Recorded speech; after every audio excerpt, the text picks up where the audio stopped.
30 seconds left in the game. It was a miracle. It was a flat-out miracle. And Pizarczyk fumbles the football. The fumble. It's picked up by Herman Edwards. It really was the lowest point in a franchise's history. 10, 5, touchdown Eagles. It was shock when it happened, and it's lasted forever. I do not believe what has occurred here, ladies and gentlemen. November 19th, 1978, the Meadowlands. Philadelphia Eagles quarterback Ron Jaworski had just thrown his third interception of the game. The Giants took over with a 17-12 lead, and less than 2 minutes remaining.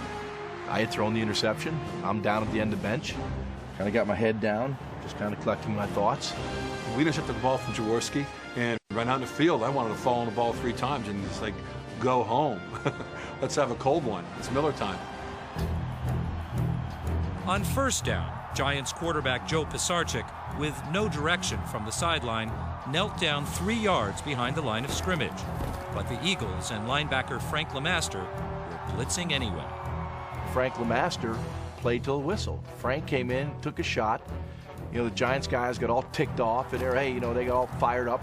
There's a little pushing and shoving in the backfield. Some of the players, hey, let's run another play so we can get Frank, and, you know, we want to get a shot on Frank. On second down, Pizarczyk got a play call from Giants offensive coordinator Bob Gibson. Pro up 65. An off-tackle run for fullback Larry Zonka.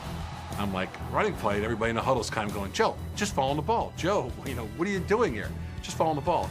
The week or two prior to that, he sent in a couple plays and I audibled one. And at that point, I got a little somewhat reprimanded, I will say, for changing that play. Despite pleas from his teammates to change the play, Pizarczyk gave the ball to Zonka, who gained 11 yards.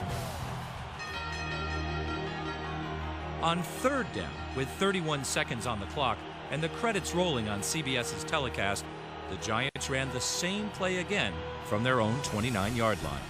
The snap came up a little bit off to the right. The ball hit on my forearm area. When the ball was hiked, I saw it being bobbled from Joe right away. So in trying to turning, heading off to Larry, the ball ends up, he's there a little bit quick. Then the fumble hit the ball right on his hip a little bit, from what I remember. And Pizarczyk fumbles the football.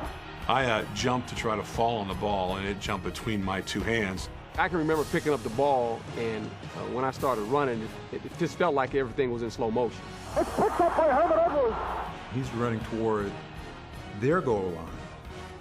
And I'm thinking to myself, holy, what's going on here?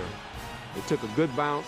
I was fortunate enough to scoop it and score. And then obviously after all that, Giant Stadium got real quiet. Touchdown Eagles.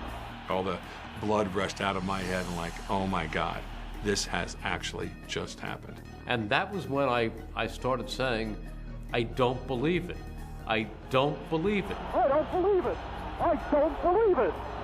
I do not believe what has occurred here, ladies and gentlemen. For the most part, I really couldn't move. I was just numb. And I sat on the bench for about 10, 15 minutes. This was probably the worst I ever felt being a football player. I hear it almost every week of my life.